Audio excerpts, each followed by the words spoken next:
Good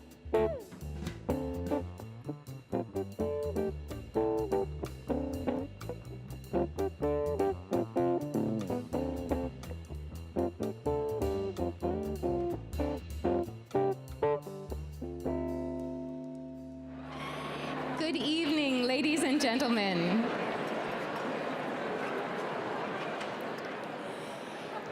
Good evening, and welcome to the 26th Annual Minnesota Book Awards. I'm Elaine Hopkins, the director of the Minnesota Book Awards for the Friends of the St. Paul Public Library, and I'd like to welcome you this evening to our celebration in honor of the book and all that goes into making Minnesota one of the best places to be a reader and writer in the country. We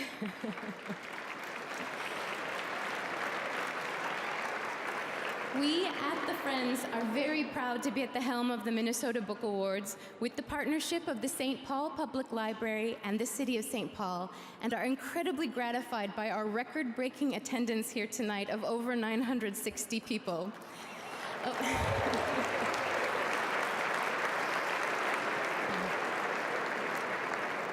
Over the course of the 8 years we've been running the program, I remain consistently awed by the tremendous amount of talent and passion that suffuse literary life in our state. So thank you all for being a part of that.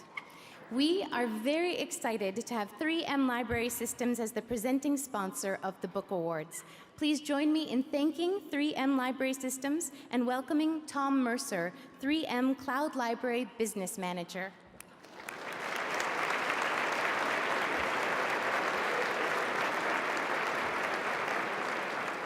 Thank you. We are thrilled with the opportunity to sponsor the Minnesota Book Awards and help recognize this vibrant community of authors. But some of you may be wondering, why is 3M sponsoring this event? Now, I know most of you think of 3M as a tape company, and indeed we sell a lot of tape. But tape is also how we became part of the library world. 40 years ago, 3M invented 3M Tattle Tape, a magnetic tape useful for securing library books. And ever since then, we've sold a variety of technology products to libraries. 3 years ago, we saw an opportunity to create the 3M Cloud Library, an intuitive suite of apps which is the easiest way to borrow ebooks from your library. And that product allowed us to get into the really fun part of working with libraries, the books and the authors that create them. We're so pleased to be here tonight to recognize the individuals that have worked tirelessly to create the wonderful works represented here tonight. As Minnesotans, we're lucky to have such a vibrant community of writers, illustrators, and book artists that enrich our culture, our state, and our lives. Thank you.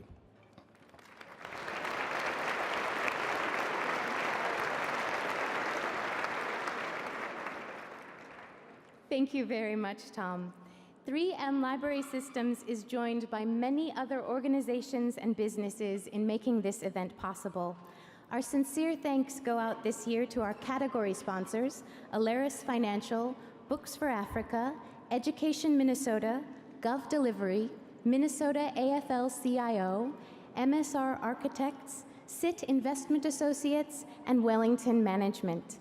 The special award and community sponsors, Anchor Bank, AWE Digital Learning Solutions, Common Good Books, Dolan Printing, Learner Publishing Group, McGran Shea Carnival Strawn and Lamb, MGM Liquors, Minnesota Center for Book Arts, Overdrive, the Red Balloon Bookshop, and the St. Paul Hotel. The Publishers Circle, Beavers Pond Press, Black Rabbit Books, Capstone, Coffee House Press, Grey Wolf Press, HarperCollins Publishers, Milkweed Editions, and the University of Minnesota Press. Thanks as well to our generous foundation sponsors, the Harlan Boss Foundation for the Arts, the Huss Foundation, the Catherine B. Anderson Fund of the St. Paul Foundation, and the McKnight Foundation. And the event wouldn't be possible without our great outreach partners and media sponsors, the Council of Regional Public Library System Administrators, the Loft Literary Center, Metropolitan Library Services Agency, Minnesota Center for Book Arts, Minnesota Educational Media Organization, Minnesota Public Radio, Pioneer Press and TwinCities.com, the St. Paul Neighborhood Network, and TPT Minnesota Channel. Now, it is my pleasure to introduce our host for the evening, someone who will sound quite familiar to those who tune in over the airwaves to NPR, John Moe. John Moe is the host of Wits. He has had a long and varied career in public radio as well as comedy. John served as the host of Marketplace Tech Report and Weekend America. His reporting and commentary has been heard on All Things Considered, Marketplace, Day to Day, and numerous other public radio programs. John is also a writer, author of Conservatize Me, How I Tried to Become a Righty with the help of Richard Nixon, Sean Hannity, Toby Keith, and Beef Jerky, and a forthcoming humor book. His writing has appeared in numerous humor anthologies, the New York Times Magazine, McSweeney's, among other publications. So please, let's give a warm round of applause for John Moe.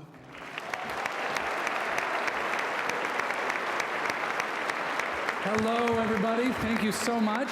Thanks, Elaine. What a wonderful introduction. I am the host of Wits. I am on Minnesota Public Radio. A lot of you are right now having that's not what I thought that guy looked like moment.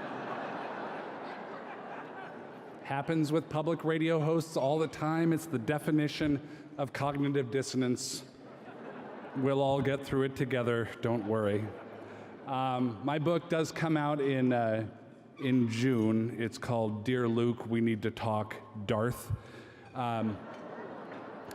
And I understand I've preemptively been given all the awards for next year, so thank you. That was really lovely. I am so thrilled to be here. I'm so thrilled to be a part of the literary community of Minnesota. I moved here about 6 years ago from Seattle, and I had seen some rankings where St. Paul was ranked first for cities, for readers, and Seattle was second, and Minneapolis was third. And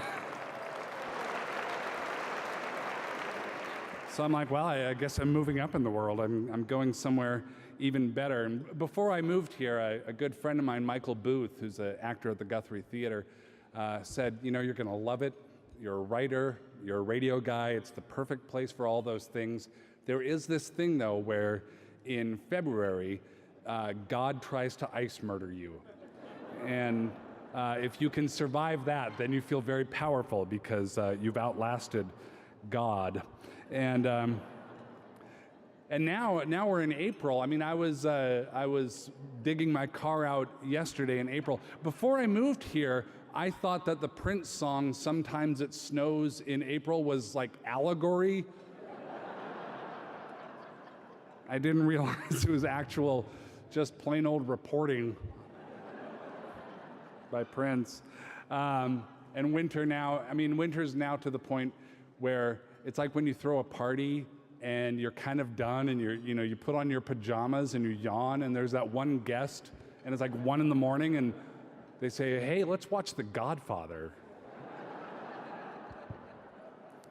But I think they're going to go home. I think winter's about to go home, and then we'll enjoy the 3 or 4 day period of spring and then on to humidity in summer. So that'll be great.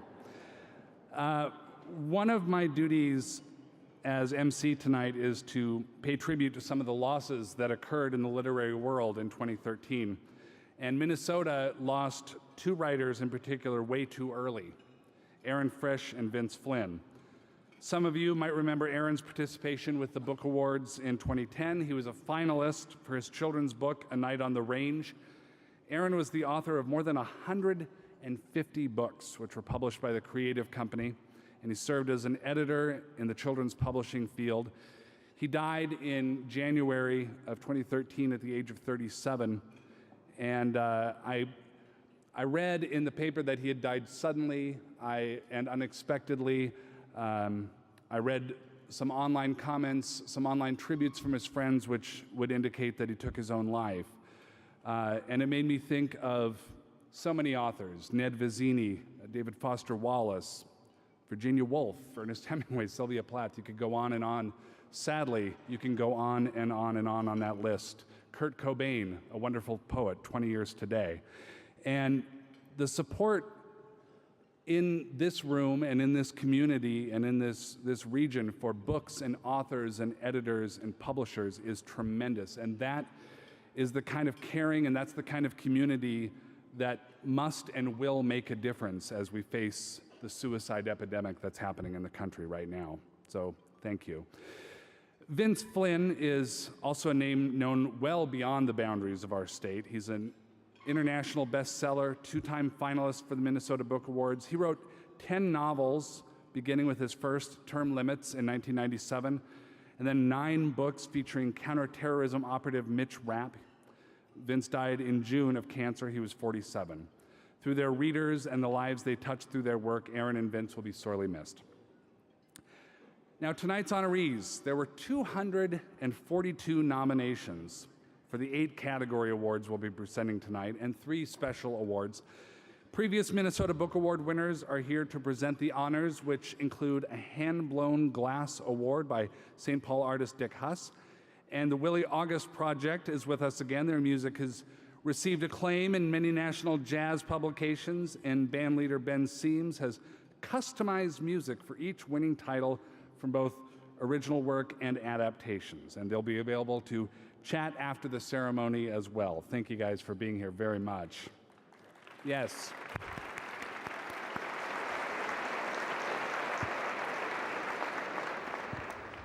We're going to begin with the award for children's literature, sponsored by Books for Africa, which is the world's largest shipper of donated text and library books to the African continent.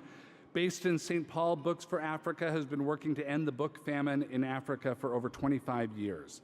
Since 1988, the organization has shipped over 30 million books to 49 African countries, including 2.5 million books valued at $30 million this year alone. Let's give a warm round of applause to Books for Africa and its director, Pat Plonsky.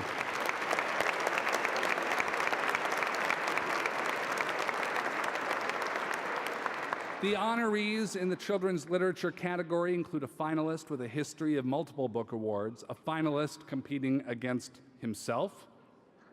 So, do you say good luck to a person like that? I'm not sure, because he could be a winner and a loser at the same time. He might cancel himself out. And some debut appearances as well. Presenting the award is 3-time book award winner Lisa Lunga-Larson, author of The Race of the Birkebeyners, among other children's books. Lisa.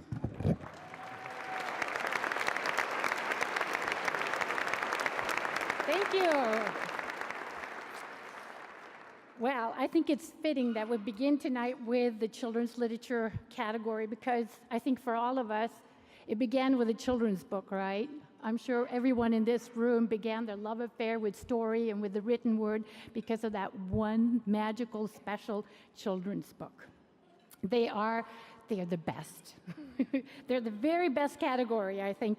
And they're also very unique because children's book, of course, not only tell stories using the very, very best words, but also telling it through the very best art, evocative, sometimes funny, beautiful illustration that extend and deepen the text, so that what you get in a children's book is always so much more than the sum of its parts. And you have to use both the left and the right side of your brain in order to read them. Now, if that's not pretty great. One of the other things that make children's literature so wonderful is that it includes every genre of literature that's included here tonight.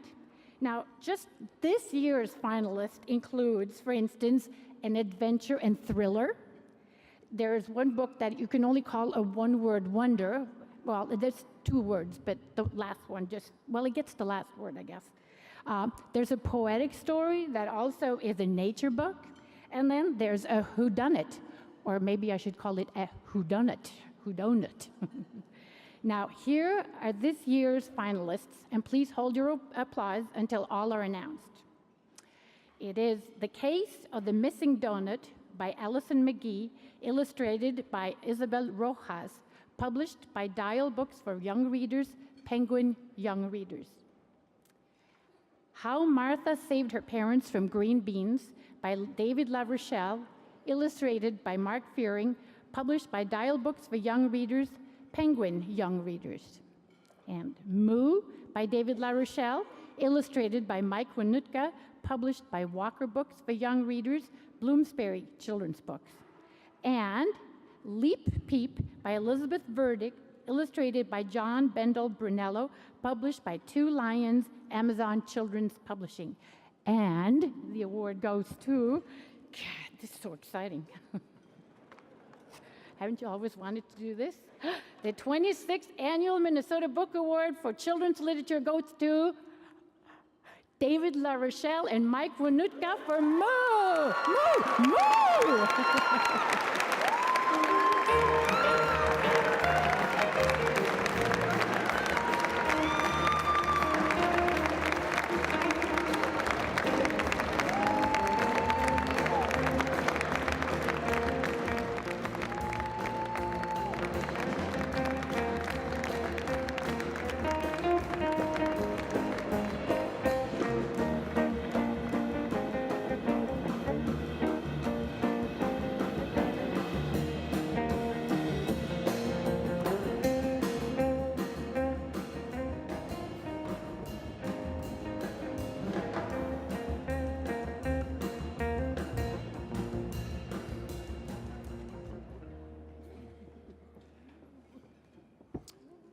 Well, I feel a little odd accepting an award for being the author of a book that is only one word long.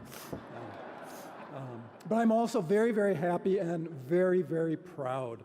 I feel very fortunate to live in a state that has such a strong children's literature community with such amazing writers as Elizabeth Verdick, Allison McGee, Lisa Lunga Larson, and so many other ones.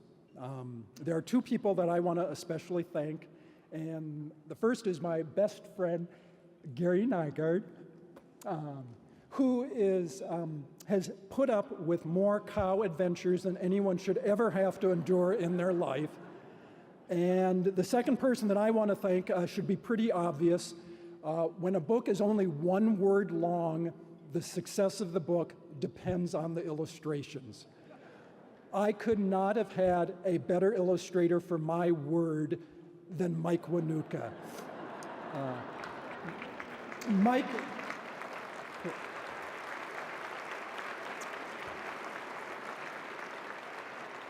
and he also happens to be as good of a friend as he is an illustrator, and that says a lot. Thank you, Mike.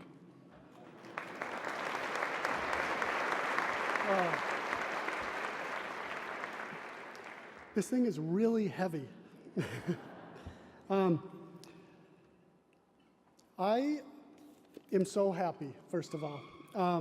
And I didn't want to write an acceptance speech because I thought that would jinx it. But I thought if Moo wins, I don't want to come up here and embarrass myself. So I wrote something, but I didn't practice. So forgive me while I read this. And I'm really nervous too. First, I would like to thank my wife, Anna, and our two kids, Franklin and Olivia, for all their love and support. Franklin and Olivia are going to be so happy about this award. And our editor, Mary Kate Castellani, as the dedication in Moo reads, thank you for your utter enthusiasm for this book from day one. Thank you to all the librarians and teachers and booksellers throughout Minnesota, many of whom are here tonight, that have embraced Moo. We so appreciate that. Thank you to all the friends, or thank you to the Friends of the St. Paul Public Library for the highlight of my career so far. And last but not least, thank you, David, for asking me to illustrate Moo. Not only is David one of the most talented people I know, he is also one of the nicest people I know. What an honor it is to have illustrated one of his stories. Thank you for taking me with you on this awesome ride, David. And one more thing. Moo. Thank you so much.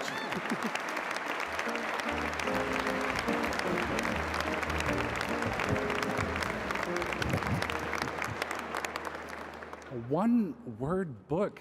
I was sitting there having this epiphany that I've been working way too hard for a very long time. And it's mostly vowels.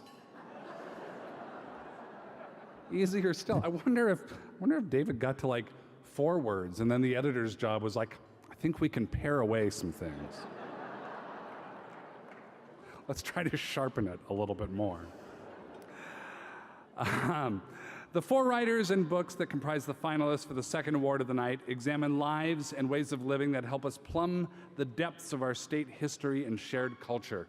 The Minnesota category is sponsored by MSR Architects, an award-winning architecture and interior design firm known for both designing exceptional new spaces and through preservation, adaptive reuse, and renovation, discovering innovative ways to reuse buildings. The firm is a national leader in library design, having worked on, dig this, more than 10.5 million square feet of library space for clients across the country. Please join me in recognizing MSR Architects.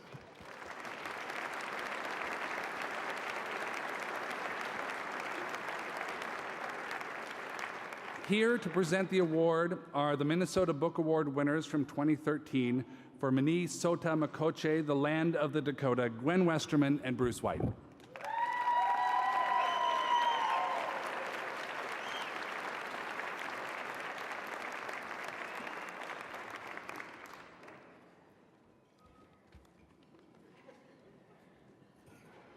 I can't believe they asked me back after what I did last year. Me either. Yeah, boy, we were out of control. What do we do now? Remarks. Oh, remarks, okay. Well, I was just going to say, I'm not a real Minnesotan. First of all, because I'm not Dakota. Secondly, because I was brought here at the age of 3. I was born somewhere else across the oceans and brought here. And the only way I figured out that Minnesota was a concept, a category, a place was, I think, my mother got me a job at the Minnesota Historical Society. So I think I was 4 years old when I started there. At least some people think that. But it's a privilege to be doing this, and it's a wonderful thing that there is a category in the Minnesota Book Awards called Minnesota. It stands to reason, and it's a good thing, too. I was going to let you talk first, but you haven't said anything. You haven't taken a breath.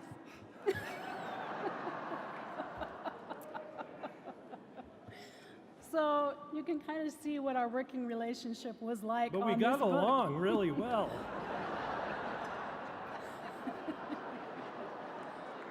When he took a breath. We're very honored to be up here for the Minnesota category. And when we sat there last year, we were nervous. I thought he was going to faint. A heart attack is what... Well, I was trying to be nice. And all we could do was sit and sweat. So I know how you feel. We know how you feel. So the finalists for the Minnesota Award are A Love Affair with Birds, The Life of Thomas Sadler Roberts by Sue Leaf, published by the University of Minnesota Press. Minneapolis Madams, The Lost History of Prostitution on the Riverfront by Penny A. Peterson, published by the University of Minnesota Press.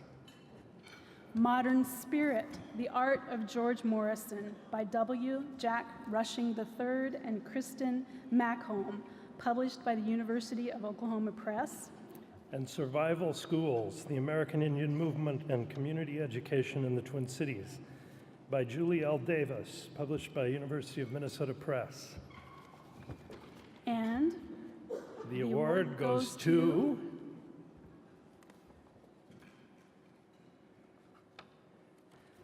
Kristen Macomb, Modern Spirit, The Art of George Morrison.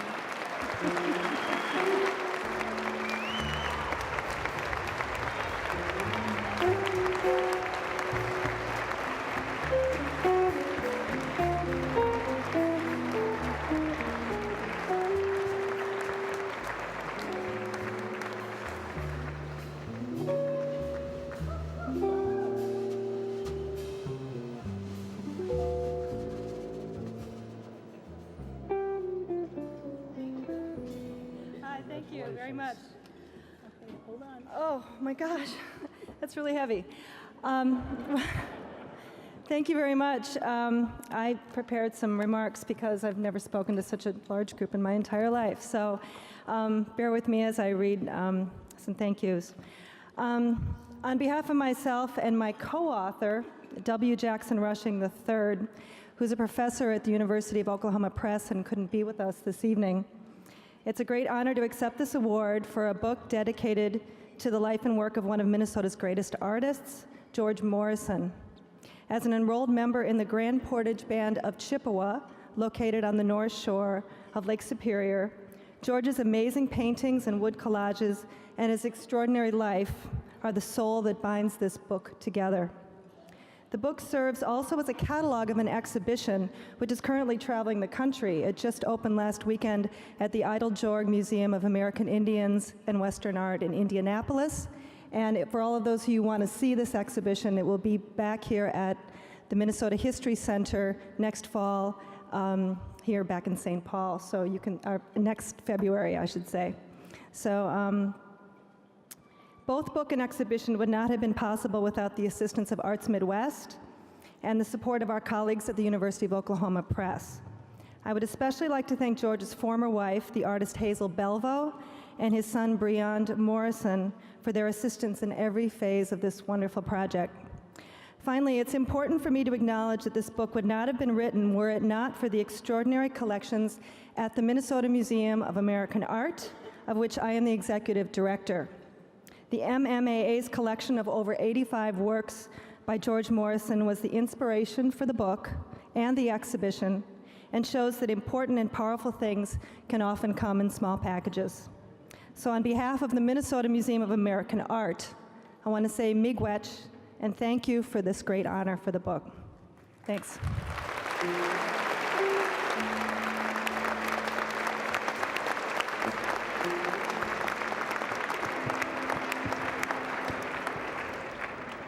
For those keeping score at home, that's 2 remarks on the weight of the statue.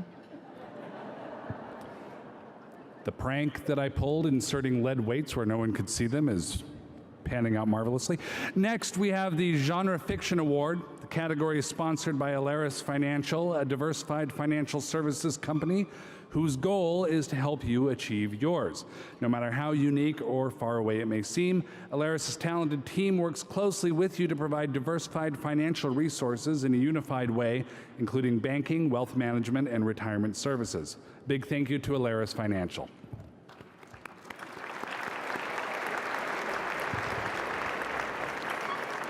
Please join me in welcoming 3-time Book Award winner and Edgar Award winner, the author of The Curse of the Jade Lily from 2013, David Housewright.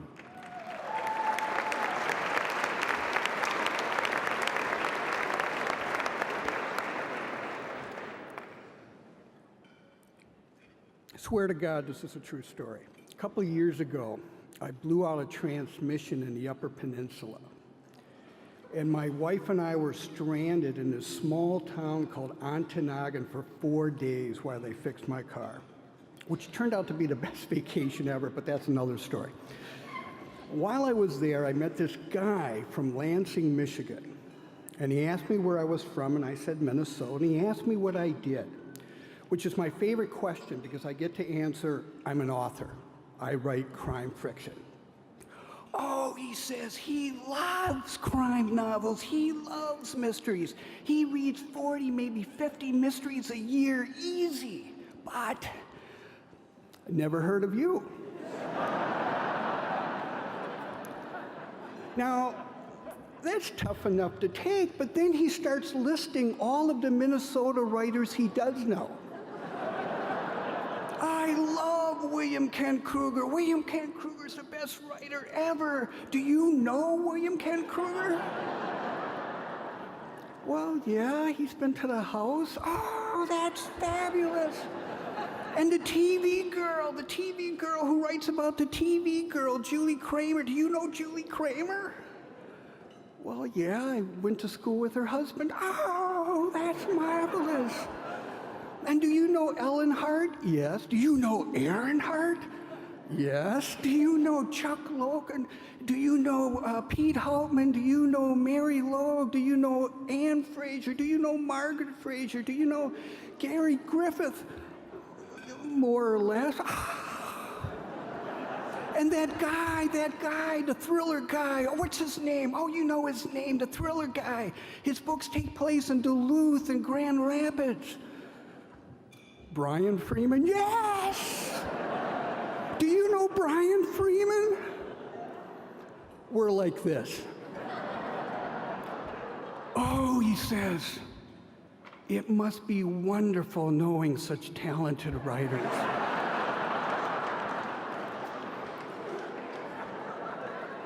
Yes, yes it is. The finalists for the 2014 Minnesota Book Award in genre fiction.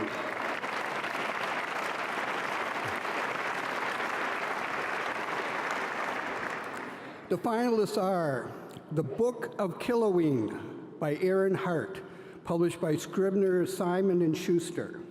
The Cold Nowhere by Brian Freeman, published by Kirkus. Tamarack County by William Kent Kruger, published by Atria Books, Simon & Schuster. And Wolves by Carrie J. Griffith, published by Adventure Publications, and the prize goes to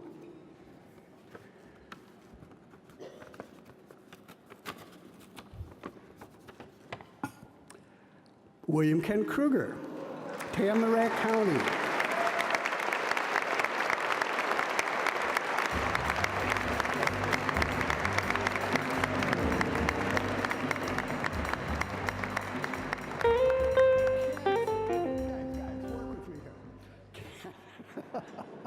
Kent is unable to be with us this evening, accepting on his behalf are Pat Frobarp and Gary Schultz of Once Upon a Crime Mystery Bookstore in Minneapolis.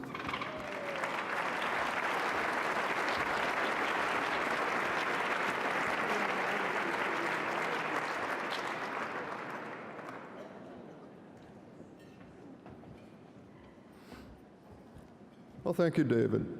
That was David, right? Yes, it was David. That's right. I thought it was John Grisham. John, he's not Minnesota. We are honored and thrilled to accept this award on Kent's behalf, which we will hold hostage until certain demands are met. First, stop killing off regular characters.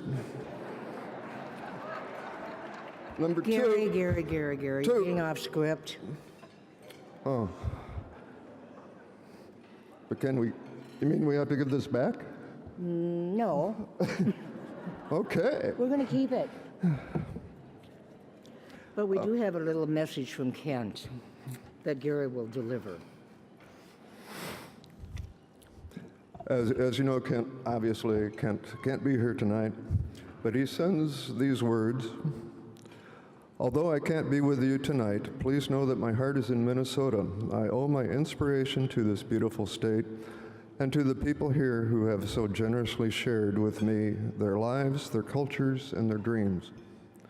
I can't imagine writing a story without Minnesota at its heart. So a huge thanks to the North Star State and to all those who call it home.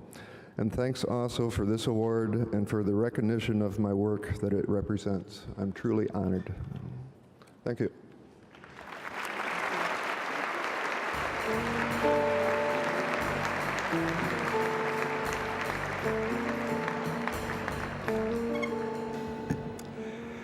We gather tonight to celebrate the great writers who call Minnesota home, and it's also our pleasure to honor someone who is not only a writer, but a person who, over the course of a teaching career of more than 40 years, has mentored emerging artists, fostered reading and literacy in small Midwestern communities, and served as an inspiration for the creators of literary journals and small presses in Minnesota.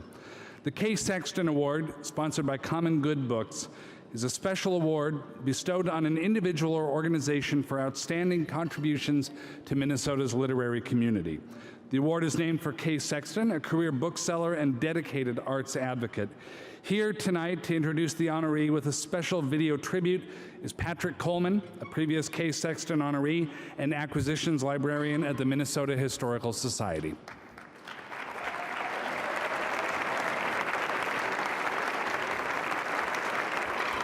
Good evening. Thanks, John, and thank you all for coming out. What a great crowd. I assume that there's so many people here that some of you haven't been here before and don't realize what a great tradition this is, and my favorite part of the Book Awards, the Kay Sexton Award. I'm especially excited tonight to be able to present this award to somebody who I have admired from afar for about 35 or 40 years. So we're going to introduce you to the award winner. If you'll address your attention to the screens.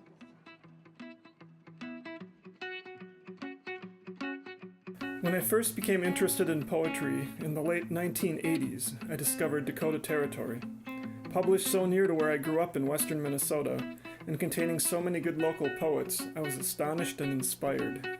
It's no exaggeration to state that this small press under Mark Vince's editorship was the model for many of the Minnesota literary magazines and small presses that would follow. It certainly inspired me as a poet and as a small press publisher. How I first came across Mark and how I first realized that there's a lot of exciting things going on out there is finding the Dakota Territory chapbooks that were printed. You have these beautiful books, odd-shaped little chapbooks with some great graphics on the covers, and then always some wonderful poetry. And the poetry really evokes that western Minnesota, Red River Valley area. And then, on top of all of that, it was really kind of fun to see that these are all priced at $1. There's this just kind of spirit of getting this into as many people's hands as possible and to making it as available as possible. And then it didn't take long when you started looking at these things to notice that Mark's name is on everything. I mean, he is publishing a magazine called Dakota Territory, and on top of that you've got the chapbooks, and then you've got even some of his work. So this was just kind of a great moment in time, and I think was a seminal moment in time. I think a lot that's happened in the Minnesota's literary community since then is had its seed here. Every corner of Minnesota has something going on, and we don't know about it. And the reason we know about what is this rich cultural community in western Minnesota is because Mark found the poets, he vetted the literature and promoted it and published it. Mark has been a strong advocate for Minnesota literature for more than 40 years. He is in many ways a one-man literary community. In his own writing, in his many years of extraordinary teaching, in his role as editor of one of the finest literary journals to come out of Minnesota, in his publishing and distributing of books by many Midwestern writers, he has displayed, like few others in the state, an unfailing devotion, love, and allegiance to the upper Midwest and to Minnesota literature. Without Mark, the literary landscape in the state would not be what it is today. He is quite simply a Minnesota treasure.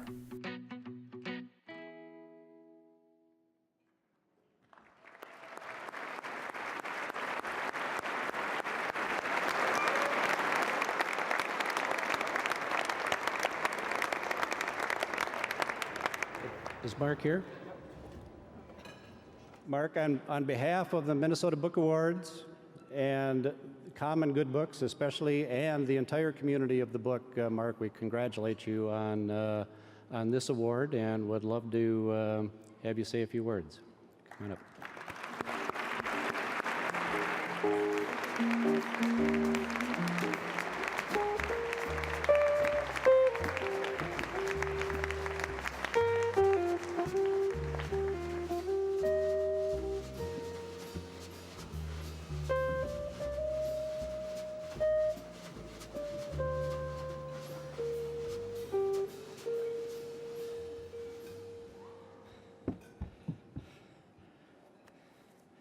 Pretty neat for a kid who grew up in Dinkytown.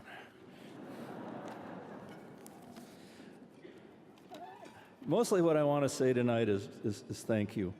First to Bailey, the Friends of the St. Paul Library, and all who've had a part in putting this evening together. I'm truly honored and very impressed. When I began writing seriously back in the early 70s, I was reminded that poetry was not, quote, commercially viable. I didn't know whether to be proud of that or discouraged by it. I eventually wrote short stories, but they didn't prove very commercial either. But I pushed on, knowing finally that much of what I did and what has been done by so many of those I've admired most was simply something over which I had no control. In other words, the proverbial labor of love. As Robert Hedin said in his remarks last year, living in Minnesota has had a great deal to do with it as well, even at the non-commercial end of things. As a writer, editor, and publisher, I've been given opportunities I doubt I would have found elsewhere, beginning with my friend and mentor, the late Thomas McGrath, and then eventually one of the great voices in small press in Minnesota, the late Bill Truesdale. Finally, I need to mention Molly LeBerge and both the Minnesota Writers in the Schools program, which I participated in for a number of years, and also the person who founded the first literature panel of the Minnesota State's Art Board and included me. There was Roland Dill, the president of Moorhead State University, Joe Richardson, whom you saw a picture of, my partner, dear friend, my partner in Plains Distribution Service, and my co-editors in many projects, Tom Tamero, Robert Alexander, Wayne Goodmanson, and the late Grace Ray. Finally, there are the Minnesota Independent Publishers. Along with Bill Truesdale, I especially am grateful to David Pekaski, Emily Buchwald, Tom Montag, and Scott King. Whatever would poets do without people such as these? I'm sure I'm leaving people out, for there are so many who've both inspired and supported me, and that certainly begins with my family, my wife Betsy, and our daughters Katie and Sarah, and my support group at the table, our friends the Ingers, the Petersons, my sister and her husband too, up from Wichita, Kansas, which means a lot. Especially my wife, Betsy, with whom I've been fortunate enough to share everything for over 50 years. She's both my muse and my untiring and unerring critic. Here's to all of you who've been involved with labors of love. Thank you very, very much.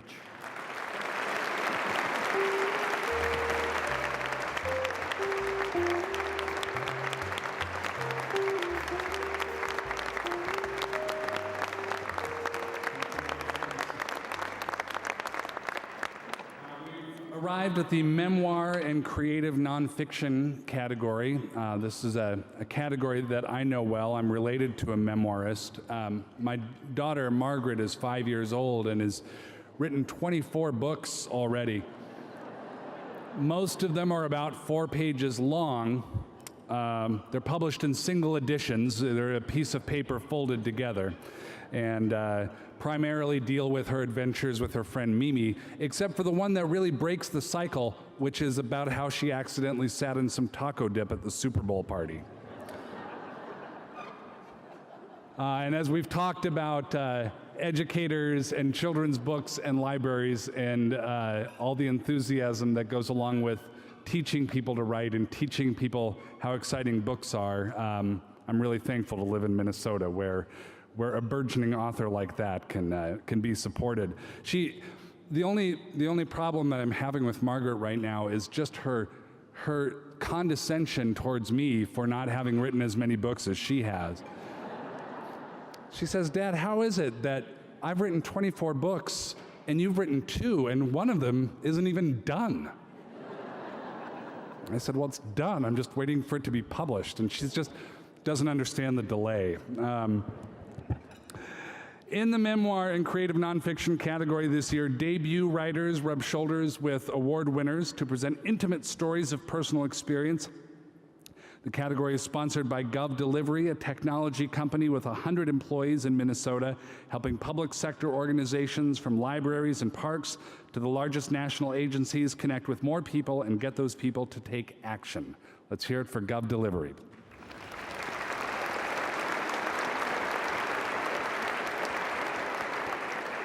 Here tonight as the presenter in this category is Atina Diffley, last year's winner for Turn Here Sweet Corn Organic Farming Works.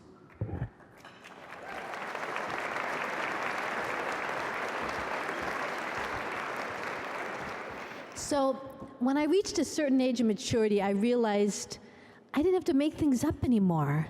You know, life itself is a very interesting story.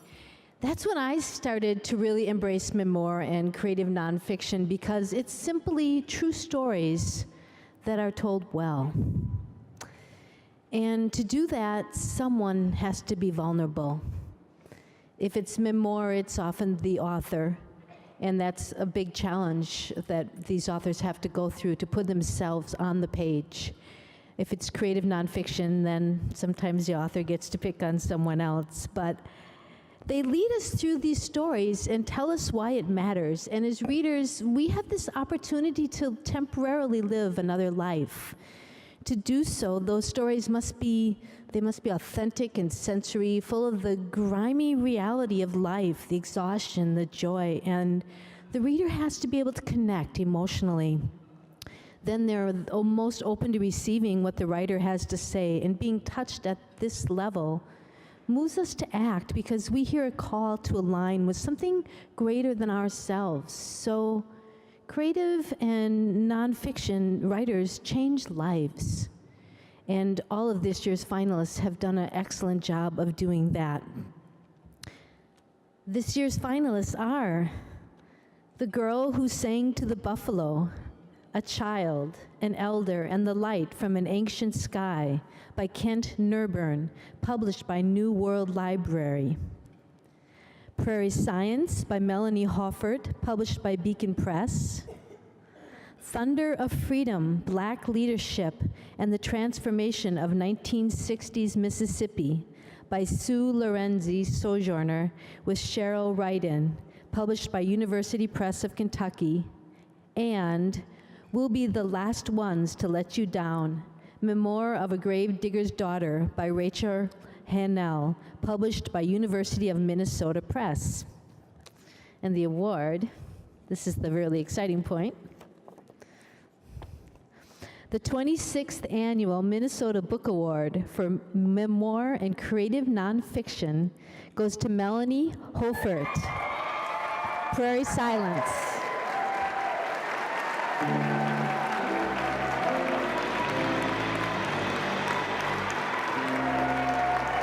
Come on up, Melanie.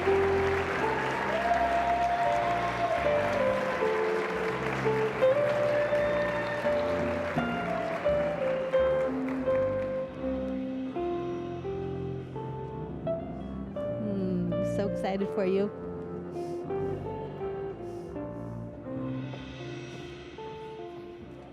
God, what a great introduction. And frame that. Shut up. Seriously. Wow, if you read the other finalists in this category, you know how completely shocked I am and ill-prepared to deliver a great speech. So,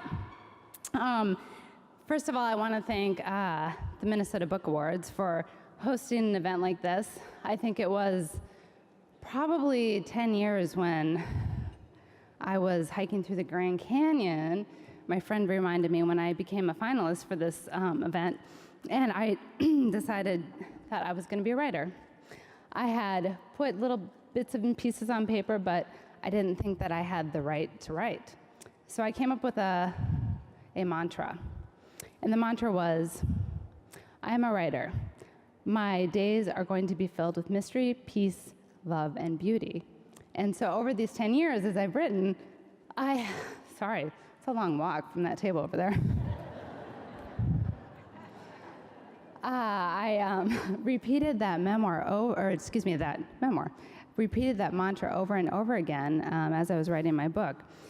So it's really, really great because at that point in time, I also learned about the Minnesota Book Awards.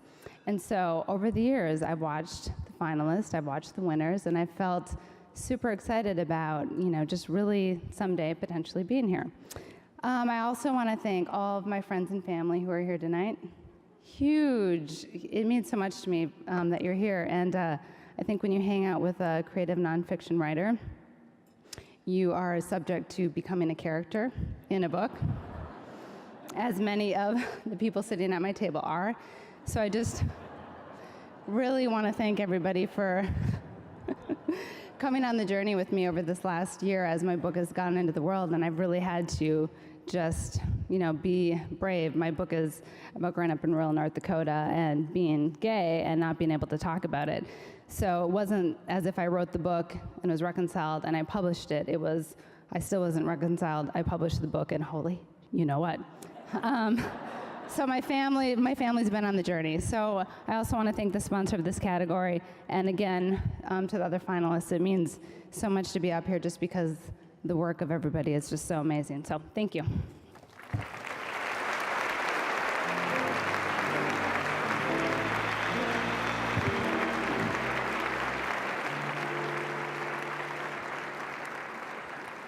As a special introduction to our next category award, we have a visitor from another strong literary community, this one across the pond.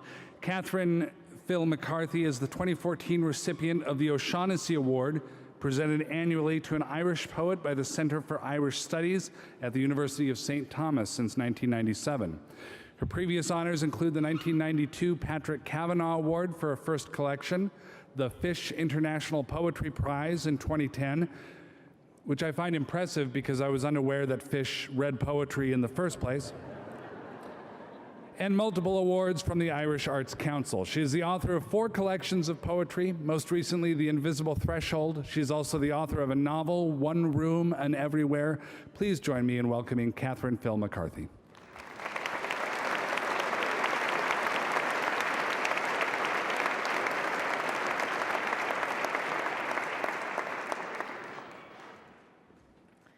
Thank you.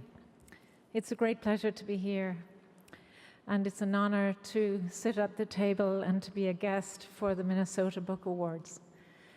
Some months ago, I lamented the fact when I was watching the television coverage of the Booker Prizes that I had not yet managed to sit at the table in London. And little did I know, a couple of months later, that I would be crossing 6 time zones to attend this wonderful event here this evening, and also to receive the O'Shaughnessy Award next week. Books became really important in my life when I was in boarding school in my mid-teens. And I guess I realized that in a boarding school, the only way to have a private life was to have an inner life, was to read. I wasn't the only one who came to that conclusion, because by the time I was 17, my entire class was suspended for a week from school for reading too many books. On the syllabus was Emily Bronte's Wuthering Heights, Jane Austen's Emma. There was James Stevens' The Charwoman's Daughter, lots of Shakespeare, Frank O'Connor, Sean O'Faolain. Under our pillows was Sons and Lovers, Lady Chatterley's Lover, Bliss and Other Stories, Catherine Mansfield, Albert Camus, Jean-Paul Sartre. The nuns were so shocked, and I would imagine confused because they probably hadn't read the books themselves, that the only thing they could do was confiscate the lot and send us home for a week. We were invited back and asked to just stick to the syllabus. And it proved extremely difficult. W.B. Yeats has said in his old age in a poem, "Guard me from those thoughts men think in the mind alone. He that sings a lasting song thinks in a marrow bone." And I think you've had everybody who has been on this platform this evening is a thinker in the marrow bone. And I'm going to finish by reading a poem called Lady Chatterley. And before I do that, I would just like to wish the best of luck to each person on the poetry list. Lady Chatterley. We curled on the stairs outside Sacred Heart, talking after lights out. Lawrence, Mansfield, Virginia Woolf, our first love. That world would startle with nuns on the prowl, or the shock of our voices become one, like a sudden bright moon flooding the stairway. 6 floors down, a grandfather clock in the convent hall ringing each small hour. Sleepless bones creak getting up to leave, nightgowns we shrug close, your hair falls blonde on my skin with the whitest touch placed in my hand, and beautiful, you are gone, leaving me wordless on a precipice, hugging the forbidden book. Thank you.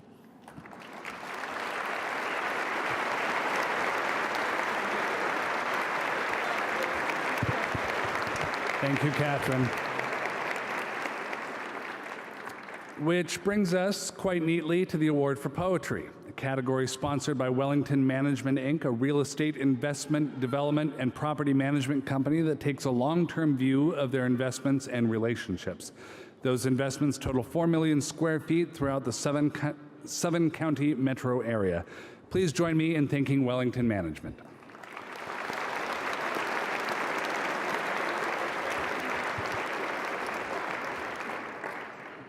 Very pleased to welcome someone now, my good friend and neighbor and pretty good poet also. Last year's honoree for Odessa, Patricia Kirkpatrick. Thank you. Thank you.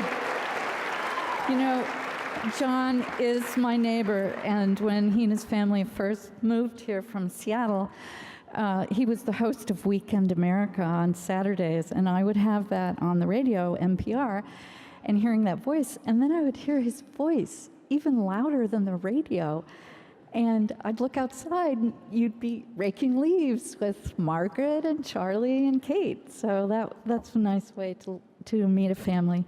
I want to also give a shout out to Jill Moe, who is married to John. She was to be my date tonight, and she called 10 minutes before we were to leave and said, "I almost made it, but so-and-so is sick."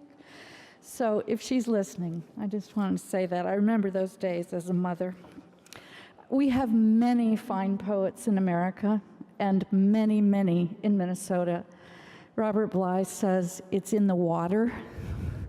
I think it's also in the soil. I think it's in the Mississippi River. I think it's in second grade classrooms. It's in libraries.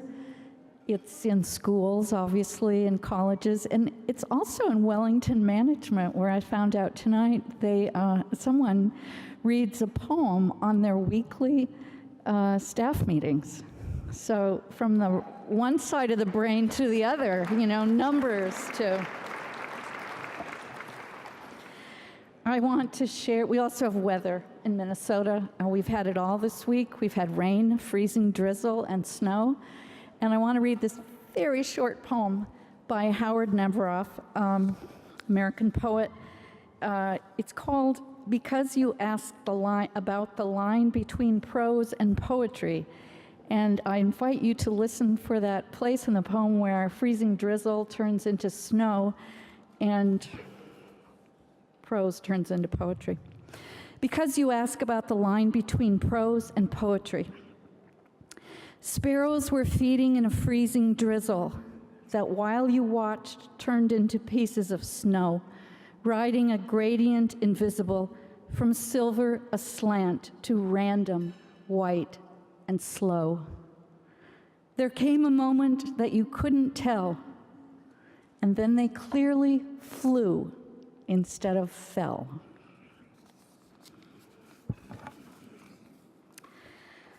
The finalists nominated for the Minnesota Poetry Award this year are Black Aperture by Matt Rasmussen, published by Louisiana State University Press.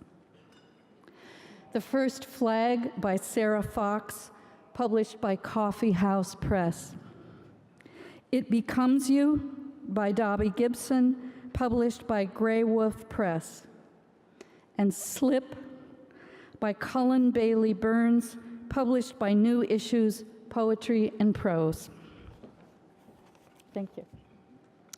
And the winner is, Minnesota Poetry Award goes to Matt Rasmussen for Black Aperture.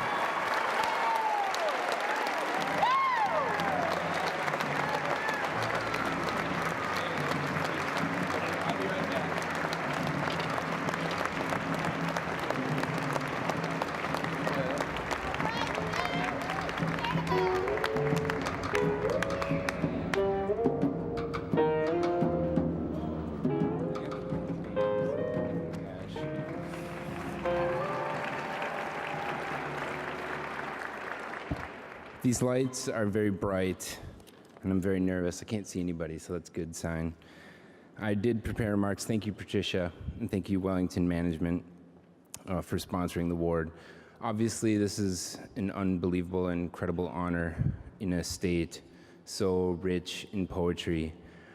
Thank you to the Friends of the St. Paul Public Library, the judges who obviously had the extremely difficult task of selecting a winner amongst my fellow finalists and friends, and they're all friends of mine, who I'm so honored to be here with tonight, Cullen and Sarah and Dobby.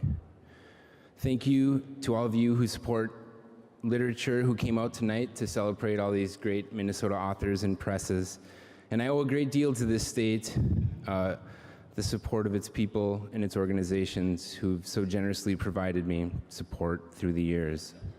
Thank you to the Bush Foundation, the McKnight Foundation, the Jerome Foundation, the Anderson Center, Ernest Oberholzer's Mallard Island, the West Fork Literary Society, the Minnesota State Arts Board, Intermedia Arts, and the Loft. This book is dedicated to my parents, Alan and Gail Rasmussen, whose beautiful, talented, and unforgettable son committed suicide some 20 years ago. This book exists because of their unwavering support of my writing, and any accolade I receive, in truth, belongs to them. I'd also like to thank my incredible wife, Jana, and daughter, Lydia, who allowed me and even encouraged me to be as strange as I am. I'd like to thank all the wonderful teachers I've had before I get out of here. And there's so many that I can't name them all, but I've only like to name a few. So Joyce Sutphin and Phil Bryant at Gustavus Adolphus College, Bill Knott, John Scoyles, and Gail Mazer, and two people who really helped me once I returned to Minnesota from grad school on my book and served as mentors, Jim Moore and Robert Hedin. This book began when Bill Knott, a professor of mine, said to me rather harshly, "Why don't you write a poem with some personal investment for once?" And so I wrote the first poem from this book in his graduate school workshop.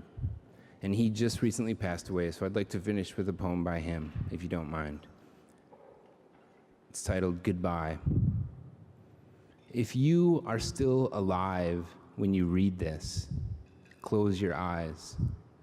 I am under their lids, growing black. For Eric, thank you.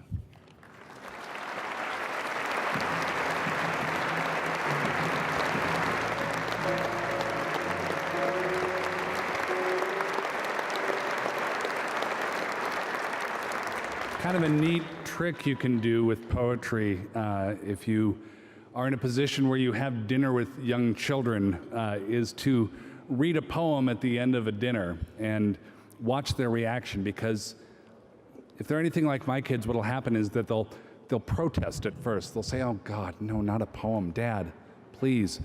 And then you'll read the poem, and then they'll say, "Wait, go through that again." It's a real magic thing, and it plants some good seeds. The next award is for the general nonfiction category, sponsored by the Minnesota AFL-CIO, the State Federation of Labor, representing over 300,000 members of over 1,000 local unions throughout Minnesota, with a mission to improve the lives of working families. Please join me in recognizing Minnesota AFL-CIO.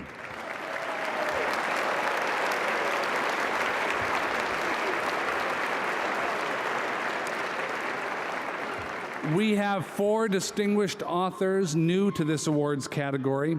Presenting the award is the 1998 winner for Cleaning Up, the story behind the biggest legal bonanza of our time, David Lebedoff.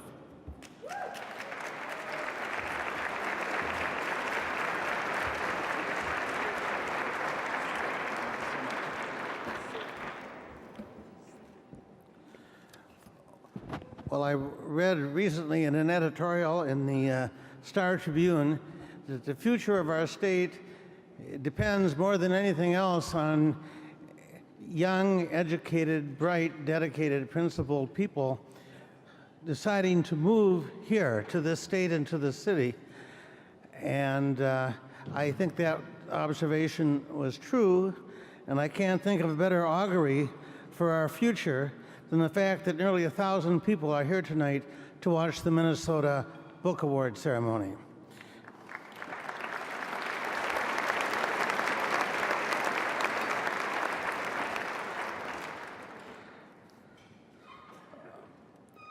Now, this general nonfiction is a huge category, I have to say at the outset. It really encompasses everything that ever happened since the earth was formed. But when you think about it, so does fiction. It's a great pleasure to be asked to do this. I remember, though, that when I was a nominee many years ago for this award, I sat there.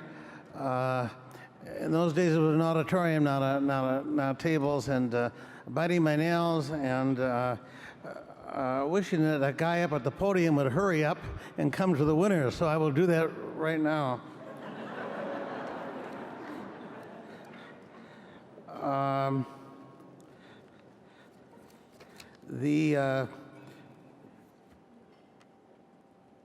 The finalists are Evil Men by James Dawes, published by Harvard University Press; Harriman versus Hill, Wall Street's Great Railroad War by Larry Haig, published by University of Minnesota Press; The Nazi and the Psychiatrist, Hermann Goering, Dr. Douglas M. Kelly, and A Fatal Meeting of Minds at the End of World War II by Jack Elhai, published by Public Affairs Books, Perseus Books Group; and Soda Shop Salvation, Recipes and Stories from the Sweeter Side of Prohibition by Ray Catherine Amy, published by Minnesota Historical Society Press.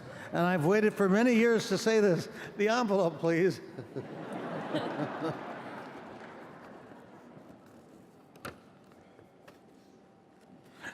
The winner of the General Nonfiction Award goes to Jack Elhai, The Nazi, the Psychiatrist.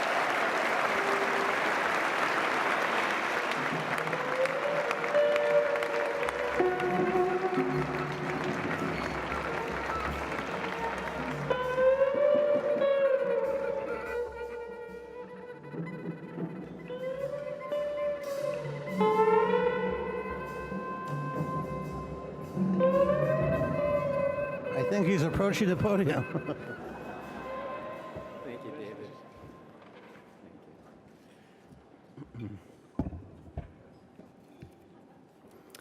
Thank you. I've often wondered what the theme music to my book would be. Now I know. Well, I'm very honored to stand among the other finalists in this category, along with Ray and Larry and James. And I'd like to tell you something that we, all four of us, along with a lot of other people who write in the general nonfiction category, have in common. And it is that when we write, we are not bound by what is plausible. We are not bound by what is believable. And we are not bound by what is logical. We are only bound by what is true, what people around us and before us have said and done and thought, which, as we all know, goes beyond the bounds of human imagination. And it's our great privilege and luck, I think, to be able to try and make sense of that and to present the human experience since the creation of the world to the world. Some people who I would like to thank in all of this: Clive Priddle, my editor and publisher at Public Affairs Books; my literary agent, Laura Langley; my wonderful colleagues teaching colleagues in the MFA program in creative writing at Augsburg College, several of whom are here this evening; and also my family, who are also here tonight.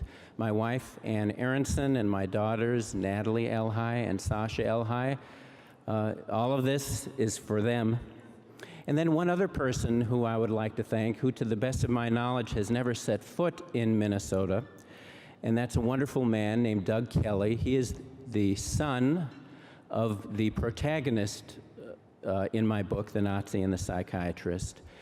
And one day, about 7 or 8 years ago, Doug showed me a collection of about 15 boxes that he and his family had saved, documenting their father's career as a psychiatrist in Nuremberg, working with the Nazi war criminals. It was an astounding collection, a treasure trove upon which I based my book. And I feel so lucky not just to have gained access to that material, which hadn't seen the light of day for many decades, but also to have met Doug, who is a fantastic person and someone whose friendship I treasure now. So thanks to all of those people, and thank you to you. I'm very happy to receive this award.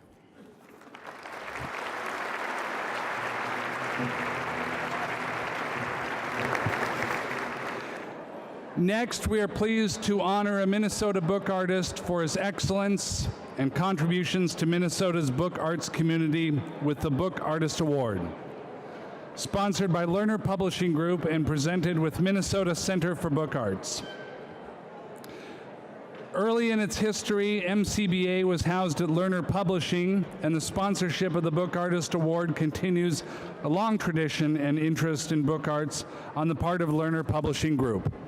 Here to make tonight's presentation is Jana Pullman, winner of the Book Artist Award in 2013.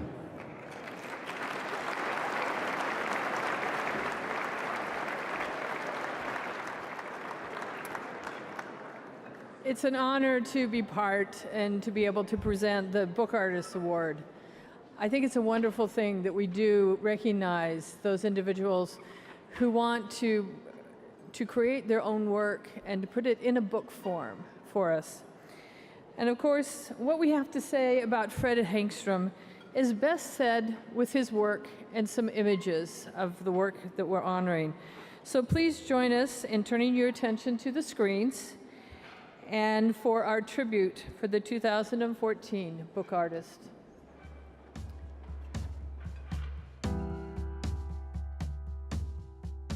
Fred Hagstrom truly represents the qualities of generosity and creative talent that are hallmarks of this award.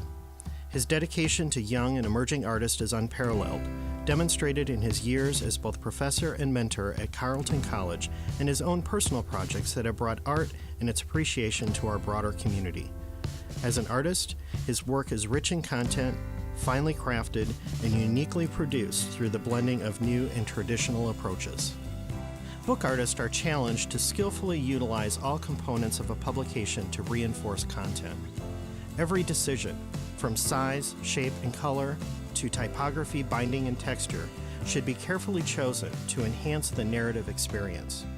That is the baseline for success. A great book artist does this seamlessly. This is what Fred has done in Passage.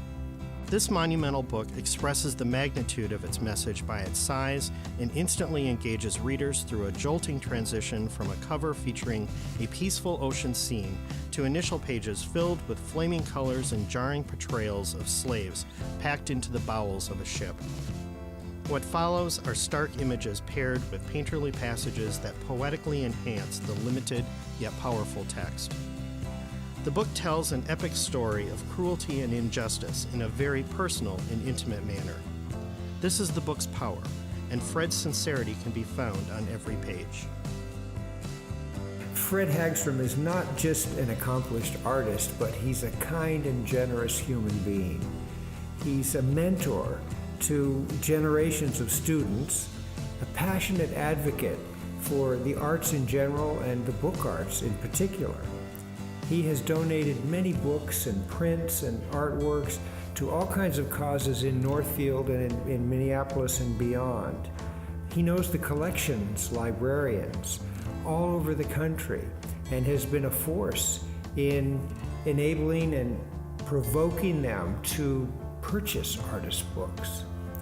And he nurtures a vast network of students, artists, and friends around the world, spreading his enthusiasm for the arts.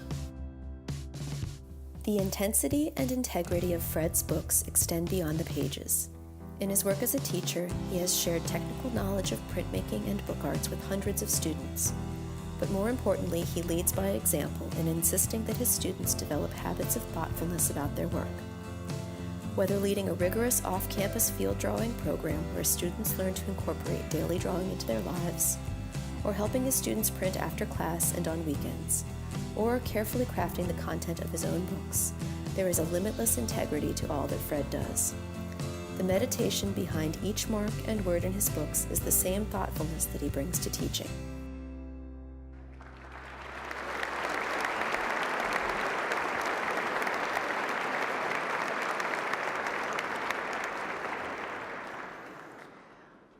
I've had a unique experience that I got to work one-on-one with Fred when he was interested in learning some new techniques. And I saw an interest in him and his willingness to always try new things, to strive for new ideas. And then, recently I've also had an opportunity to then watch him as an instructor, where he shares that knowledge, he shares that passion and his love, and he really has inspired some of the next generation of printmakers and book artists here in Minnesota. And so on behalf of Lerner Publishing Group, the Minnesota Book Awards, and the Minnesota Center for Book Arts, I'd like to present the 2014 Book Artist Award to Fred Hagstrom.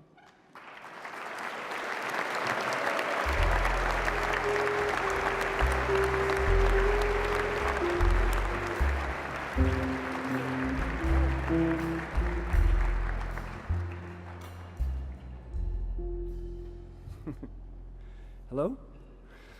I came to book arts through printmaking, and so I had a lot to learn, and this state is probably one of the best places to be if you have a lot to learn about book arts. So the people that I have to thank are the people that have helped to teach me. Starting with some people that run collections. So Pat Coleman at the History Center, Tim Johnson at the U, and much missed Rosemary Furtak at the Walker. Going to their collections was really helpful for me. They were always supportive and offered advice. And of course, people at MCVA, what Janet didn't tell you is that she helped me to move from a really poor binder to a mediocre binder. Many people at MCBA have helped me. They include Jeff Rathermel, whose voice you heard, Paulette Myers-Rich and Chip Schilling, previous recipients of this award, and Wendy Fernstrom, who I've never even met before she nominated me for this. And finally, a lot of people have helped me at my school, Carleton College, and among them are Sam Demas and Christy Wurmager. Together, we built a good collection of book arts, which we did for the students, but it's also a very selfish thing, and I use that collection a great deal, and it was nice to be able to be a part of building that. And I've had opportunities to travel, to try to go to collections in places like Boston, Seattle, Milwaukee, Iowa, that sort of thing, just to try to sort of soak up what can be done with the book arts. My first start in it was quite some time ago when I did a series of books that were in large editions and were given free to high school libraries around the state of Minnesota, trying to do books about subjects that I thought students would be interested in as a sort of a public art project. It was more or less successful. And then when I got more serious about books, I first worked with poets, including some who've been nominated for the Minnesota Book Awards in the past. And then maybe about 3 or 4 years ago, started working with historical subjects, which is maybe the place where I found my voice. And I like using historical subjects and kind of sending those messages out. I always think of books a little bit like messages in bottles. Now I have the privilege of having books in collections across the country and pretty regularly receiving letters or emails from students who stumble upon them and ask me about them. Since really everything I do is kind of connected to teaching, that's a really great privilege. And I have many friends, some of whom are here. And finally, I'd like to thank my wife, without whom everything would just totally fall apart. So thank you very much.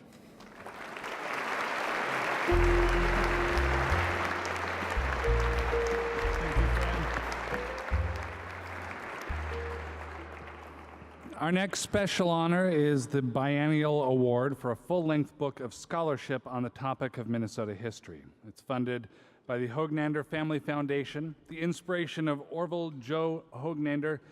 The award stems from his family's belief in the importance of studying and preserving history and their long-standing relationship with the Minnesota Historical Society. Please join me in recognizing Joe Hoagnander and his fiancée Nadia Christensen for their efforts to pay tribute to scholarly works on Minnesota history.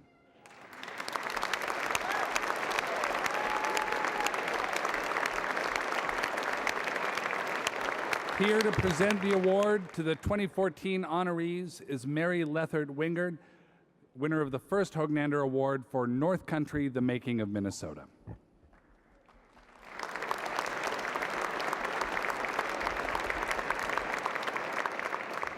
Hello, and hello, John Moe. I'm a huge fan of Wits. Oh, thank you. You're welcome.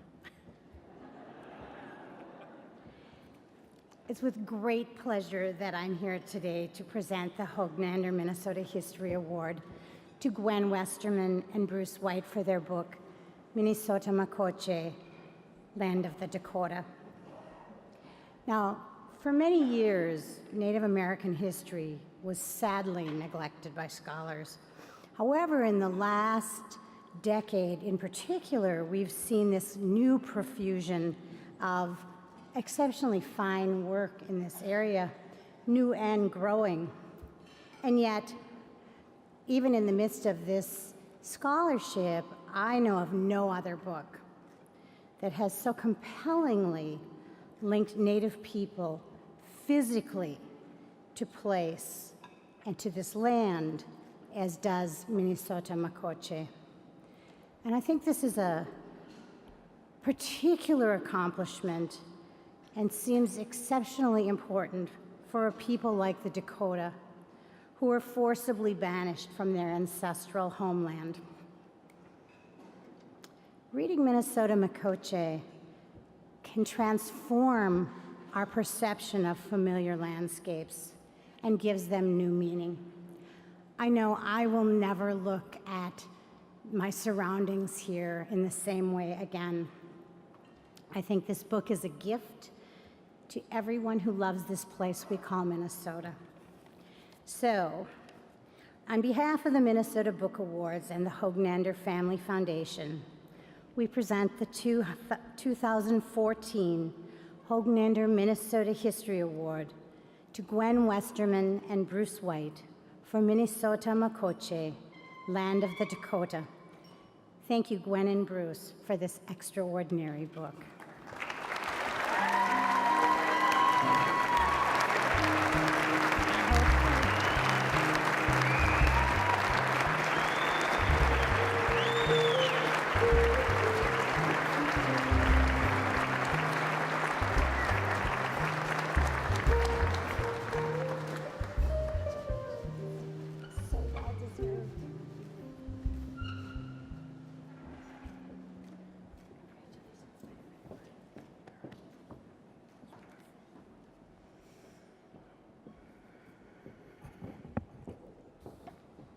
As the taller of the two of us, I will speak first this time. Amitakiapi. Dakota Wia Hemacha. Nina Iomakpi. Ampetukinde Dead Nawaji. Hello, my relatives. I'm a Dakota woman and I'm very happy to be standing here today. Minnesota Makocha. Minnesota Makoche Unkidrawapi.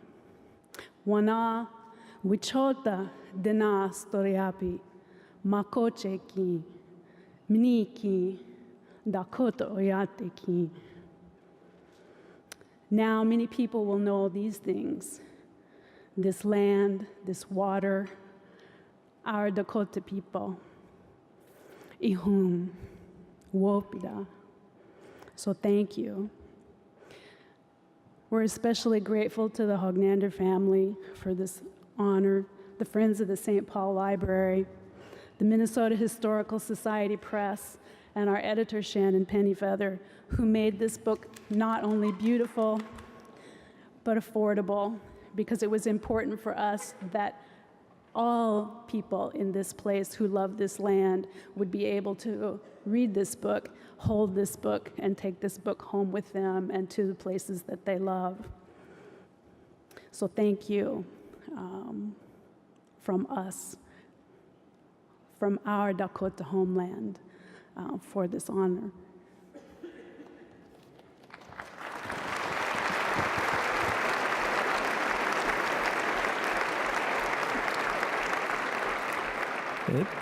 It was a thrill for me to be part of this project, and I just want to say a couple things.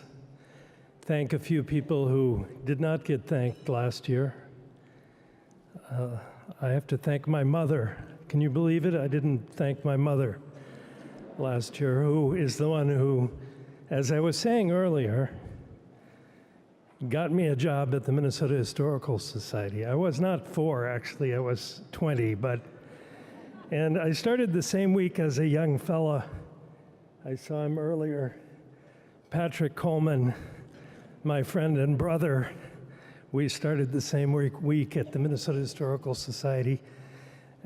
I think he's younger than I am, though.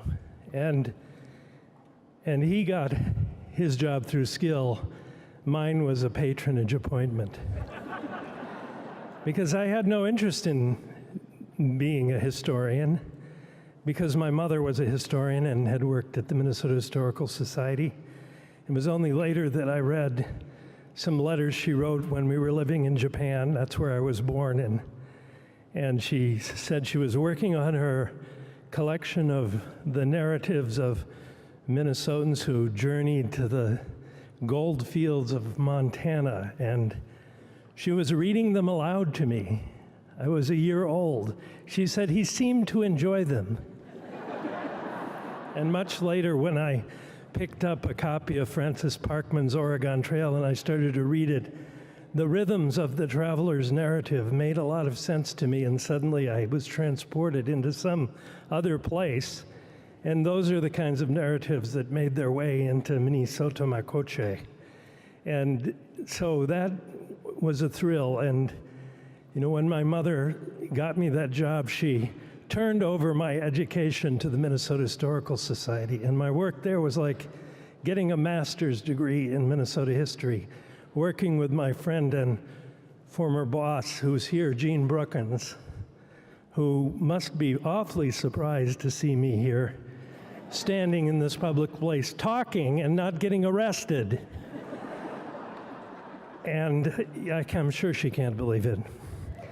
And my friend Debbie Miller, the librarian of our dreams at the Minnesota Historical Society, and my friend Pat Garter, who I saw earlier this evening. All the people I knew, the wonderful people. As you know, many of you know, I have an ambivalent relationship with the Minnesota Historical Society. I write blog entries criticizing the Minnesota Historical Society, yet it is an institution that I love very much because of its connected to my own history. Yes, when you're fortunate to work at the Minnesota Historical Society as a child, it gives you something to carry around with you for the rest of your life. Baggage. But that baggage contains useful tools that made it possible for me to work on this project with Gwen and Glenn and the other Dakota people who were involved. So I'm very proud of that opportunity, and I think back on, I would not have been able to do this were it not for all that, those great experiences of learning Minnesota history and learning the tools of Minnesota history from perhaps the greatest cultural institution of at least St. Paul. Here, Iminijashka, the White Cliff of St. Paul, which I always thought made sense. Yes, that's where I'm from. I'm from a place called White. So that was just a little joke, anyway. And I would like to say that here we are. This building stands on one of the sites of the Kaposia village, the Dakota village, Kaposia. Everyone thinks it's South St. Paul, but at one point it was located here. So we are on Dakota ground.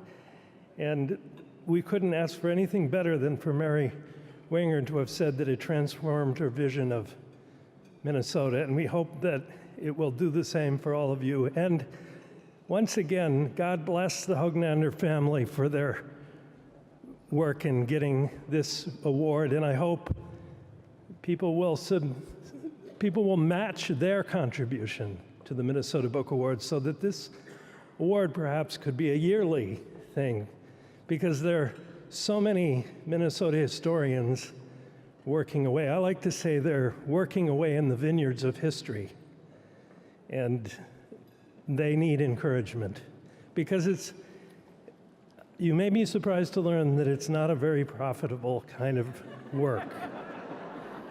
So thank you very much, and thank you to Gwen.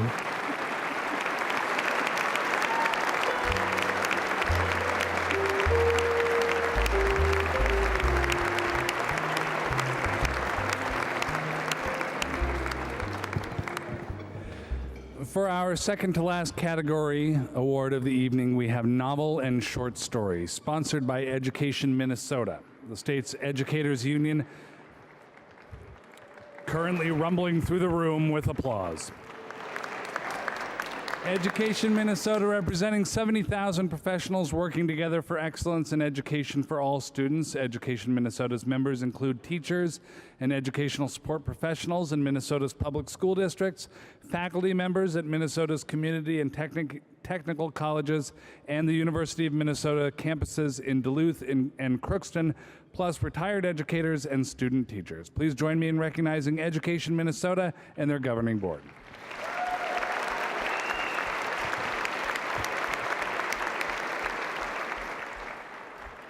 Our four finalists range from debut authors to veteran award winners with a vast fictional array of styles and stories. Well, it's not really a fictional array of the styles and stories are real, but they have to do with fiction. Joining us to present the award is the two-time winner and author of several novels, including Losing Absalom and the Multiculti Boho Sideshow Volume 1, Alex Pate.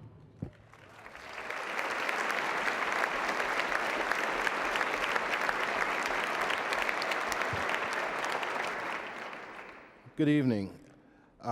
I gotta say that the two awards that I won were both made out of paper.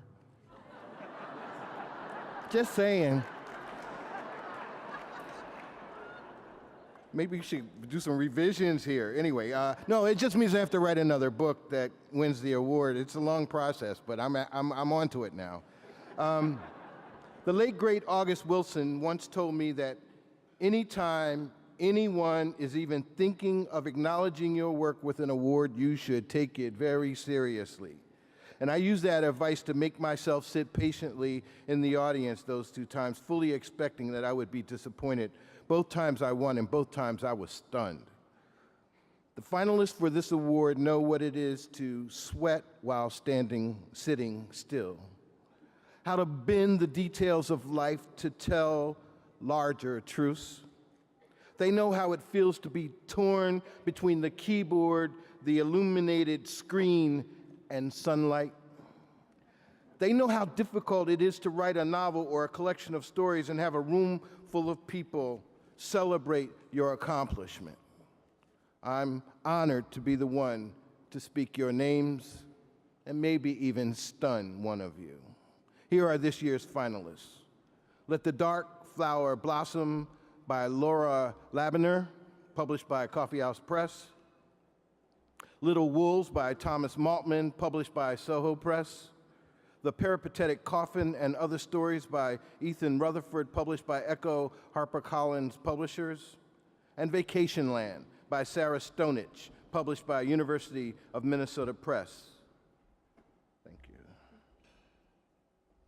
And the award,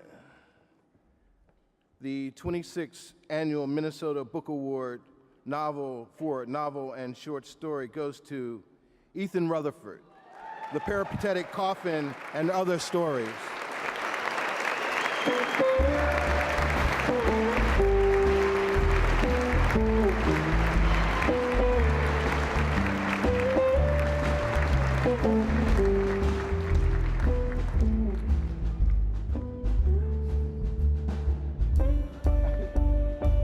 Yellow Submarine? Oh, yeah. Not bad. Hey. Congratulations. Thanks a lot. Oh, is this all right? Okay, hey, thank you. How much did you have to pay the Beatles to play that song? Hey, this is great. And Alex, I don't know if you remember, you taught a class once at the University of Minnesota. You were teaching a class. And I was in it, and I was having a real crisis of confidence. And I came in, and I said, I can't do this anymore. It's too depressing, it's too hard. I don't like sitting at the computer and failing every day. And I'll never forget it. And you said, yeah, that's part of it, but don't quit. I really appreciate that, so thank you.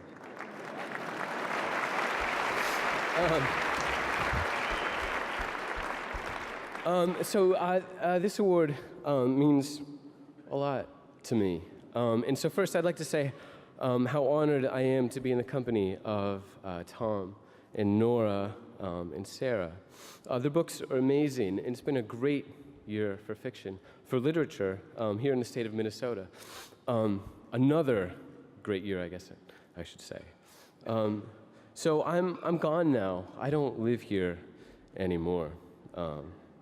I recently moved to a town that I don't really love. And I don't want to make that town feel bad by naming names.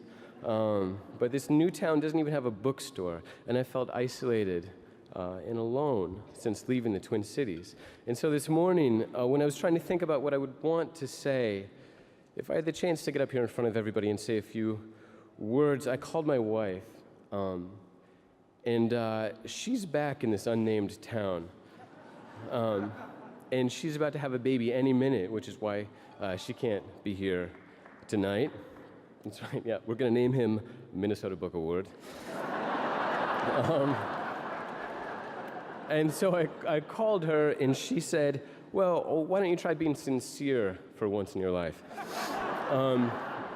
So here we go. The time that I spent working on this book here in the Twin Cities was simply the happiest in my life. This is the most supportive and engaged literary community that anyone could hope for, and I feel like I just lucked into it. I'll be grateful forever, and it's changed my life. I can think of no better place for a writer to be than here, and I can say this now that I am here no longer.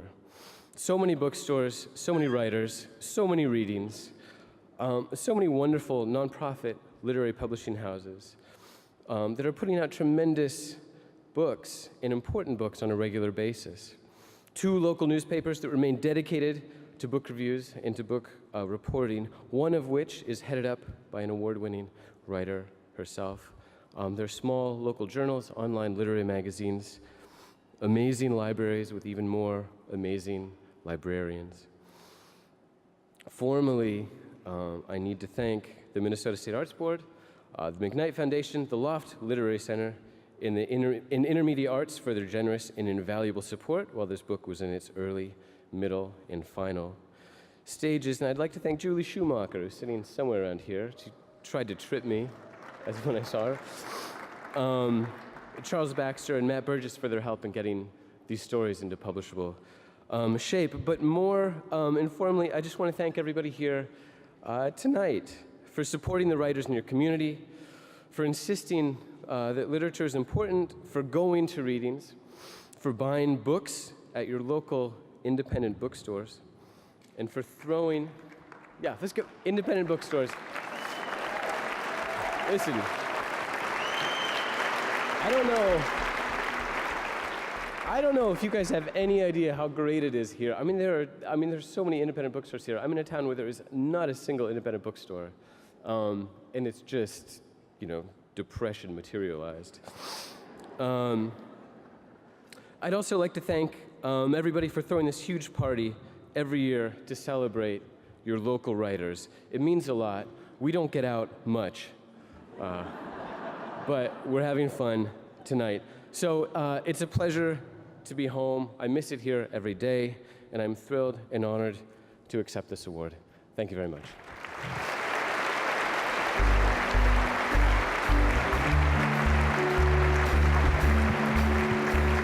Thank you, Ethan. Our final award is for Young People's Literature, running the gamut of returning winners and finalists to debut authors. This category is sponsored by SIT Investment Associates, a full-product global asset manager with expertise in domestic and international equities and fixed income products. Let's recognize SIT Investment Associates.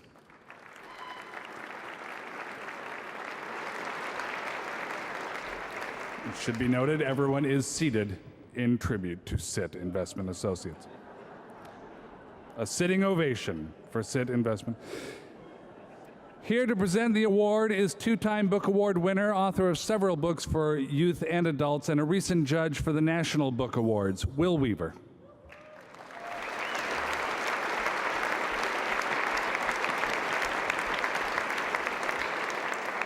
Well, what a wonderful evening, and even though we're from Minnesota, it wouldn't hurt us once again to thank 3M and all our partners and sponsors. Can we do that right now?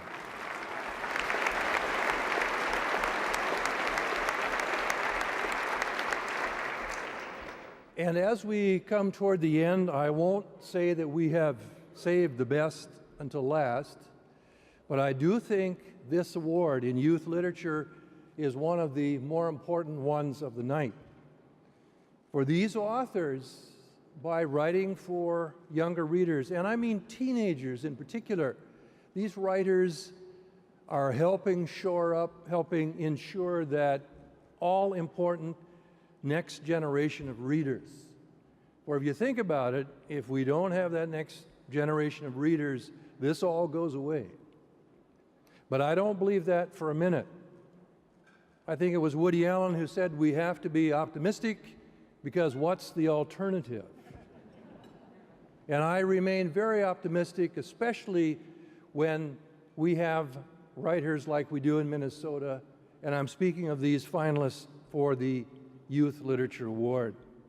They are Chasing Shadows by Swati Avasti, with graphics by Craig Phillips, published by Alfred A. Knopf, Random House Children's Books. The Real Boy by Anne Ursu, published by Walden Press, HarperCollins Publishers. Sex and Violence by Carrie Mesrobian, published by Carol Rhoda Lab, Learner Publishing Group, and Wild Boy, The Real Life of the Savage of Aveyron by Mary Lozier, illustrated by Timothy Basil Ehring, and published by Candlewick Press. The award goes to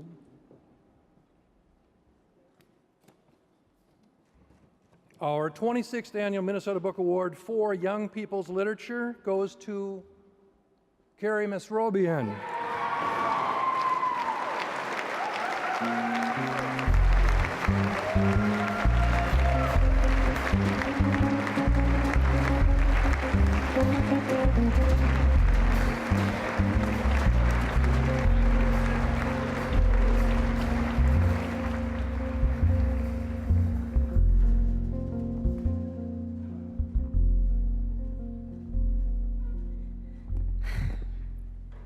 Well, thank you, family.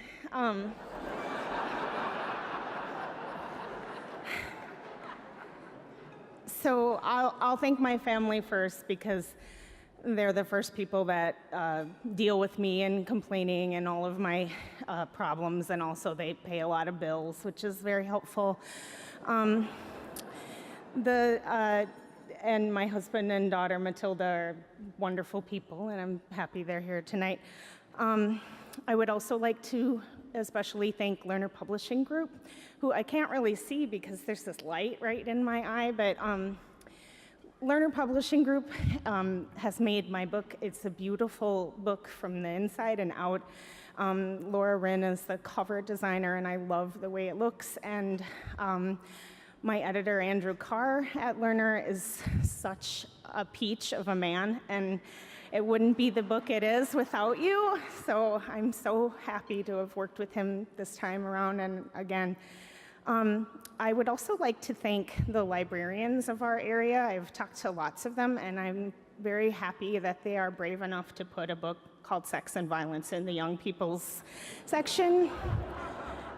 So thank you for doing that. And I'd also like to thank the Loft Literary Center, because when yes, hello. I love the Loft Literary Center, and when I wanted to learn how to be a writer, that's the first place I went. And I love teaching there, and I love the other people that teach there, and it's a great place. So thank you.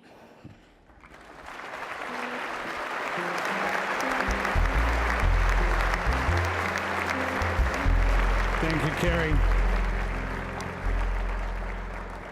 I'm interested in hiring Carrie's family to cheer me on when I do anything. Finish the dishes, woo! I think it could be good for my self-esteem, and I think they could make a lot of money. During their 8 years of running the Book Awards, the Friends has relied on a strong partnership with libraries around the state, especially the St. Paul Public Library. And here to close the evening is the director. Please welcome Kit Hadley.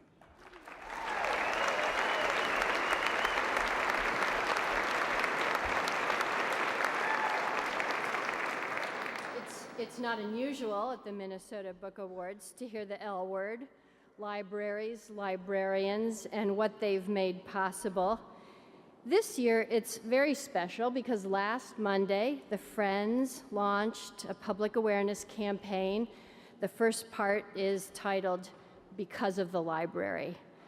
So we are asking all of you to share your library stories with us on social media using the hashtag Because of the Library, and to become part of an active conversation about the impact of libraries. If you want to go analog, we have share your story slips out at the party afterwards, and you can jot down your inspiring story and leave the slip in the box on the registration table. So we'd like to thank again our statewide library outreach partners, the Council of Regional Public Library System Administrators, the Metropolitan Library Service Agency, the Minnesota Education Media Organization, the Minnesota State Library Agency, And let me also say thank you to the Minnesota Book Awards director, Elaine Hopkins,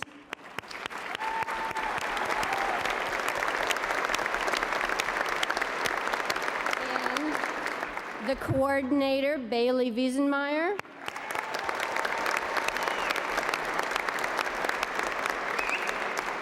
and to the judges, panelists, volunteers, the staffs of the library and the Friends, and all of our financial supporters.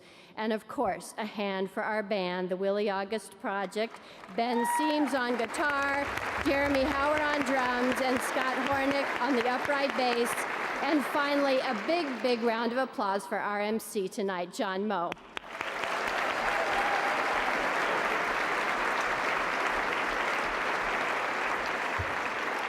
And thanks to all of you for being part of the 26th Annual Minnesota Book Awards. We hope to see you back next year in April for what is being called, we're going to announce this now, the 27th Annual Minnesota Book Awards. Please join us for the epilogue celebration in the reception area, sponsored by McGran, Shea, Carnival, Strawn, and Lamb. We'll have champagne for toasting the authors and all the participants, desserts, more book sales, and a live performance by the Parasota Hot Club. Good night and good reading. Thank you.